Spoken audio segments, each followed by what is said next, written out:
En compagnie d'André Poulain, directeur de la série Sportsman Québec. Aujourd'hui, on est à Montmagny pour la finale. C'est 100 tours. À quoi on peut s'attendre aujourd'hui de la part des pilotes?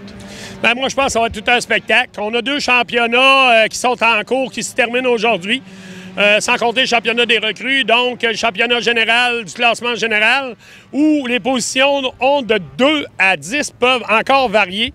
Il y a des groupes de pilotes dans ces positions-là qui peuvent changer de place, donc ça devrait être assez spectaculaire.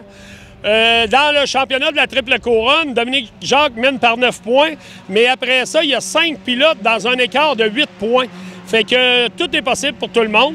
Championnat des recrues, Martin Bisson n'a qu'à faire la finale pour s'assurer du titre de recrue de l'année. Mais Sébastien Bouchard, le 42, doit encore aller chercher des points pour rester deuxième. Il y a 25 pilotes aujourd'hui. Évidemment, la température semble très bonne. C'est quand même assez confortable au niveau de la température, entre 18 et 20 degrés. À quoi on peut s'attendre là, ce soir, justement, parce que ça va être un peu plus frais? Ça va être un peu plus frais. Les gars se setupent un petit peu plus lousse aujourd'hui, moins serré pour asseoir que la météo réajuste un peu les voitures. On a vu des gars avec des très bons temps tantôt. 25 pilotes, ça va donner tout un spectacle. Il ne faut pas oublier qu'on a de la visite de Montréal aussi avec Jean-François Bouvrette, qui est un double champion de la série NASCAR Sportsman Saint-Eustache. On a Sylvain Lacombe qui a pratiquement 40 ans de stock-car en arrière de la cravate. Et on a le jeune Cédric Fauteux aussi, qui est un pilote montant là-bas en NASCAR Sportsman. Donc, en plus de nos 22 pilotes réguliers, je pense qu'on va avoir tout un show de course. C'est la fin de la saison, c'est la dernière course, mais déjà de ton côté, tu te prépares pour l'année 2020. Est-ce qu'on a des nouveautés que tu peux déjà annoncer pour la saison 2020? Bien, on a deux primeurs qu'on a annoncées aux pilotes aujourd'hui. La première primeur est qu'on a signé une entente de 2 ans avec l'Autodrome Saint-Félicien pour une tranche de la triple couronne qui va être un 150 tours en 2 étapes pour l'année 2021 et 2022. C'est une course qui est tout le temps spectaculaire à Saint-Félicien. On y va une fois. Ils étaient très satisfaits de ce qu'ils ont eu cette année, autant au niveau de la réponse des gens dans les estrades que le spectacle qui a été donné. Et on a signé une nouvelle entente de 2 ans qui s'ajoute à celle de Montmagny, qu'on avait déjà 6 courses pour la saison 2020 et 2021. On va rajouter à ça probablement des courses à Chaudière et on a annoncé aux gars aussi qu'on allait probablement faire tout en notre possible pour retourner en circuit routier, soit en faisant une demande au Grand Prix de Trois-Rivières ou ailleurs.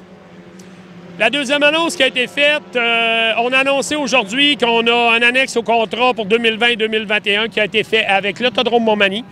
À partir de l'année prochaine, toutes les courses à Montmagny vont être de 100 tours en sportsman, minimum. On va en avoir le Steve Lesage qui va être plus élevé en tours. On va avoir deux courses dans les 100 tours qui vont être en étapes avec des formules différentes. Ça va rehausser encore le spectacle et je pense que les pilotes n'en demandent jamais assez de tours et je pense qu'ils sont contents de ce qui a été signé là. Mais l'Autodrome Montmagny aussi était très satisfait du travail que les sportsmen ont accompli ici cette année. On a évidemment de nouveaux pilotes qui vont se joindre à la série l'année prochaine. On en a déjà, je prends par exemple à Joël Blackburn, la voiture 19. Joël Blackburn, deuxième course aujourd'hui ici dans la voiture numéro 19. Il a acheté la voiture 2 de Francis Boisclair.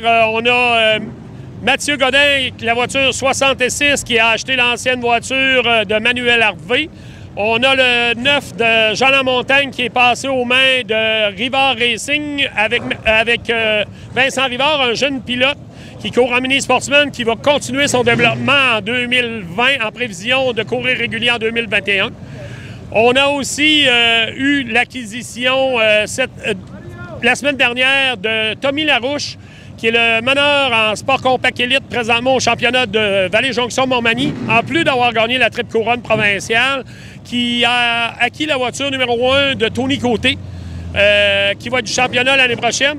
Je peux vous annoncer officiellement aussi aujourd'hui, en ce samedi, qu'à la fin de la course, la voiture de Martin Bisson a été vendue. Elle va prendre la route de Québec. On va annoncer prochainement qui va être dedans, mais c'est un pilote prometteur qui s'en vient en sportsman dans cette voiture-là, un autre recrue pour 2020. Donc, on est parti sur une bonne lancée. On devrait perdre Dominique Jacques en fin de saison, qui arrête les courses sporadiquement pour sa famille. Martin Bisson qui prend un break des courses aussi. On a aussi David Gagnon qui a fait l'acquisition d'une voiture LMS qui va être à LMS en 2020.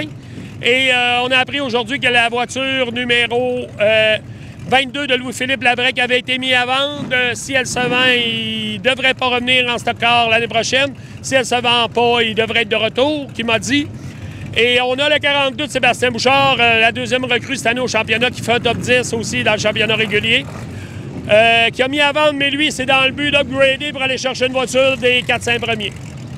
Écoute, beaucoup d'informations. Évidemment, on demande aux amateurs de suivre la série Sportsman Québec sur la page Facebook ainsi que sur le site Internet.